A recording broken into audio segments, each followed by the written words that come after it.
वनवास के दिनों की बात है। दंडकारण्य का वन शांत था, पर उस शांति में भी जीवन की धड़कन थी। पत्तों की सरसराहट, पक्षियों का कलरव और बहती नदी की मधुर ध्वनि। उस दिन राम कुछ दूर ध्यान में बैठे थे। सीता पास ही नदी के किनारे खड़ी थीं। उन्होंने देखा, नदी के जल में आकाश का प्रतिबिंब हिल रहा था, जैसे आकाश स्वयं धरती से संवाद कर रहा हो। सीता ने मन ही मन सोचा, वनवास में सब कुछ छूट गया, राजमहल, वैभव, सुख, पर क्या सच में कुछ खोया है? उसी समय एक छोटी बच्ची जो वनवासी थी उनके पास आई। उसकी आंखों में डर था। उसने कांपती आवाज में कहा, माता, मेरे पिता बीमार हैं, वैद्य दूर हैं, क्या भगवान हमारी सुनेंगे? सीता ने बच्ची का हाथ थाम लिया। उन्होंने राम की ओर देखा। कोई शब्द नहीं बोले। राम ने भी कुछ नहीं कहा, बस उठ खड़े हुए। यही था उनका मौन का संवाद। राम लक्ष्मण के साथ उस बच्ची के घर गए। वहां एक वृद्ध वनवासी दर्द से कराह रहा था। न कोई औषधि थी, न आशा। राम ने अपना धनुष एक ओर रख दिया। लक्ष्मण आश्चर्य से देख रहे थे। युद्धवीर राम आज केवल एक सेवक थे।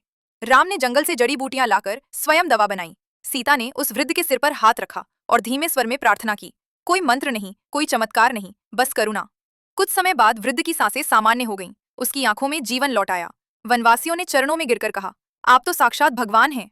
राम मुस्कुराए और बोले, नहीं, हम तो केवल यात्री हैं। यदि किसी का दुख कम कर सके तो वही हमारा धर्म है।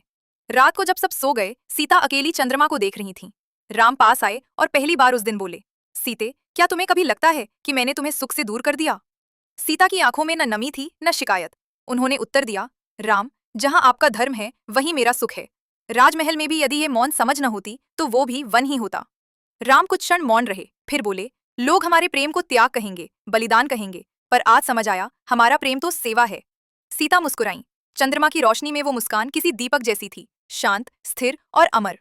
उस रात वन ने देखा, प्रेम शब्दों में नहीं था, स्पर्श में नहीं था, वो तो कर्तव्य, करुणा और मौन विश्वास में था।